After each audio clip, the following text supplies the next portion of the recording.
Hello, ladies and gentlemen, boys and girls, football fans of all ages. This is Tim May along with Rabinowitz, Todd Jones. Guys, we just finished the first of 2 days of the Big Ten, 46th annual Big Ten football kickoff luncheon media soiree. And I'm going to start with you, Todd, first. What just stood out about this day more than anything else to you? Well, overall, the big news for the league itself is that they confirmed what's been reported widely in the last few months, that the TV deal is coming in with Fox, CBS, and ESPN. $262 billion with a B. So the rich get richer.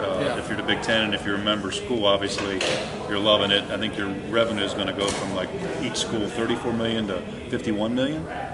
That's a pretty good hike. Yeah, pretty good per jump. year. So per that's annum. the big per news. annum, as the old saying Big goes. news is that the Big Ten still has big money. Bill? well, I think it's a conference that feels good about itself. I think 5 years ago, this conference was being criticized on all fronts. Now they feel like from top to bottom, maybe not from bottom, but close to bottom. Not Rutgers bottom. Yeah. Well, thanks for saying Sorry, that. Rutgers. There is a bottom to everything, ladies and gentlemen. They feel good about it. I mean, Urban Meyer feels very good about Ohio State's team. Last year he came here with a very talented but a very young team. Now he's coming here with a very talented and experienced team. So I think they feel good about that. You know, Michigan and Penn State go tomorrow, so we'll hear from them, their coaches tomorrow. But Ohio State was kind of the main attraction today, and I think Urban Meyer feels very good about the Buckeyes. Yeah, and that's what stood out to me. I mean, Urban Meyer embracing the fact that his team is the overwhelming favorite. I mean, Cleveland.com did a poll. I mean, I participated in it. You probably did too. This is the only poll really done in a preseason manner of the Big Ten, because there used to be one, but they started upsetting some people because one team was picked over another, blah, blah, blah. So they got out of that business. But yeah, Ohio State was the overwhelming favorite. And when you consider they got 15 starters back, they do have to replace a kicker and the punter, but they've got 15 starters back from a group that made the college football playoff last year, despite being last year the youngest team in major college football. Those guys are all back now, and or a lot of those guys are back, and there is a sense that Ohio State's the team to beat. But, you know, like you just pointed out, there was a sense Ohio State was the team to beat last year, even though it was the youngest. They were big last year. You know, and as one emailer keeps reminding me over and over and over, you know, under Urban Meyer, Ohio State's only won one Big Ten championship. Now, they went on and ran the parlay and won the national championship, which I think kind of takes the onus off the man. But they've been in the running, let's face it, all 5 years under the Urban Meyer regime, and it looks like they are the team to beat. I mean, from a talent standpoint and everything else. Past that, I mean, I'm interested to see what Jim Harbaugh has to say tomorrow. Yeah. Obviously, Michigan State's in a major rebuilding mode, both psychologically and physically on the field, you know, with what happened off the field this year. And then Penn State, you know, this time a year ago, James Franklin was kind of on the hot seat. Then all of a sudden, then all of a sudden, at the end of the year, they were the hottest team in football. We're going to hear from them on Tuesday, but go ahead. I think what it gets back to is what Bill touched on, is that there's, you know, the depth in the Big Ten is spread out pretty good. I mean, Ohio State's setting the bar, but let's face it, Penn State won the Big Ten title, went to the Rose Bowl. Ohio State went to the college football playoff. Michigan State 2 years ago, last year they were 3-9, but 2 years ago they were in the playoff. Yeah. Michigan's had 2 straight 10-win seasons. Wisconsin's been Wisconsin for 25 years, so they're good. So you've got a lot of interesting storylines, and I think the depth of the Big Ten, the talent is on the rise, and you're starting to see it. Sports Illustrated just ranked the Big Ten the #1 conference in college football. I thought two coaches that kind of were interesting today, well, at least their teams. You know, Indiana with, I thought Tom Allen was impressive. You know, it's kind of easy to win the press conference. Yeah. But I thought he was a really interesting guy. He's very straightforward. He had some interesting things to say about the Ohio State games. It is the biggest home opener in Indiana history. Yep. They're not shying away from this, and that's aside from the Kevin Wilson angle, which is obviously a big one.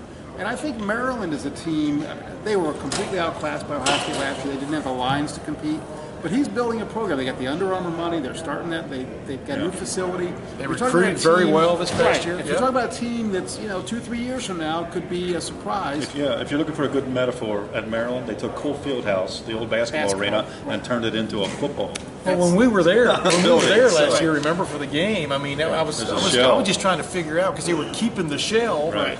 but it was going to have a new oyster. You know, it was like one of those kind of. It was. I think that's a metaphor, right? Yeah, You know? yeah. Like football dominates. Or conch shell, you know. But the bottom line is, yeah, I mean, their program's stepping up, and that's why the Big Ten is getting the pub that it is from a preseason standpoint. You know, let's face it, in the bowls last year, they weren't exactly the hottest bowl group, but just from an overall standpoint, the way all these programs are stepping up. I mean, you're looking at Iowa, and Iowa had a down year last year compared to those, but Iowa beat Michigan. You know, And I think it ties back to what we started with, the TV money. yeah, It's the richest conference. It's the most well-supported in terms of attendance and TV ratings, and the money has helped lift all the boats to put in a new football facility out of, say, of Maryland. You know, so you're starting to see the payoff in recruiting, the more national recruiting, and again, the depth is there. In That's the the Big way, Ten now. like you and I were talking when we drove up here, on Sunday to get ready for this thing. We were talking about that thing. I said it's not the fact of how much money you make in football, et cetera, the $51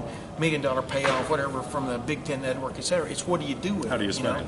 And, if you're going to run with the big dogs, you got to get off the porch, you know, and that's what most of these programs have done. Rutgers is trying to get there. You know, let's face it. I mean, Northwestern, is. Northwestern's going to be good this year. I think Northwestern's going to be good. I mean, Northwestern's been pretty good. But the bottom line is all these teams are investing in their programs, and that's what stands out. And I think the guy, if you're going to point to one person other than Jim Delaney, the one person in the league that has caused this to happen, I think you have to say it's Urban Meyer, because he has raised the bar. He came in here 2012, said, the old rules with kind of gentlemen's agreements with recruiting, we're trying to win here.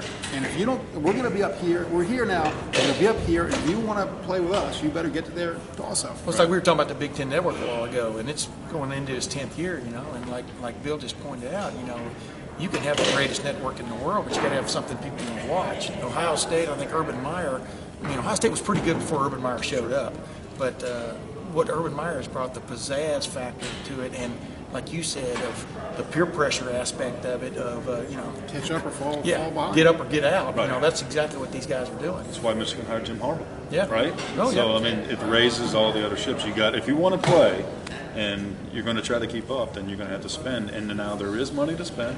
How do you spend it? Do you spend it wisely? And speaking of Jim Harbaugh, we get to speak with him on, You think he's bitter? On Tuesday. Still, 8 months later. About the spot? You heard when I asked Urban about the spot. Tim today, and I said, asked Urban about that. Yeah. If you watched it, because obviously Jim Harbaugh's watched it a million times. And Tim asked, and Urban said, 100 times, kind of joking. And I looked at him and just went like this, and Urban went like first down. Yeah. And then I said, what'd you think about it? And he said, we start practice on Thursday. So Which they do. He didn't want to carry on. And that's the interesting factor here before we wrap this up. I mean, we get to talk to Harbaugh, and we'll probably bring that up a little bit. But also, Jim Harbaugh is going in his third year. He's 0-2 against Ohio State. I mean, clearly that's a little bit of a prevailing shadow out there, on what he's done otherwise at Michigan. And he's kind of rebuilding things up there this year. They had a senior-laden group last year. 19 guys either got drafted or signed with the NFL. They're the most in the league, yeah. Right, but they've got some talent, man. Yeah. Sean Gary is one of those guys, big-time player. But then past that, like what we were talking about earlier, I mean, I'm intrigued to see how these teams do in their off-conference or out-of-conference games this year.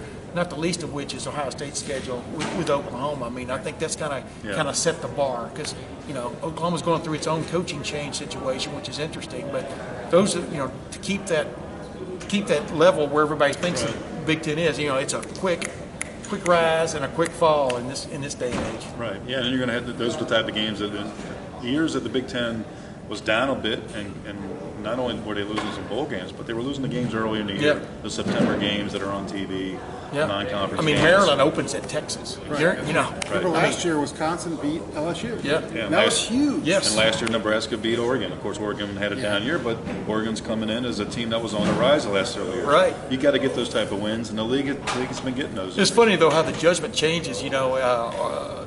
Like you said, Oregon gets beaten, and Oregon has a down year, and then in retrospect, well, Oregon had a down year, so that doesn't count. Let's don't change the rules, in the middle of it. But we'll be back maybe tomorrow to talk more about what happens on Tuesday, including the Big Ten kickoff luncheon, which is always kind of interesting.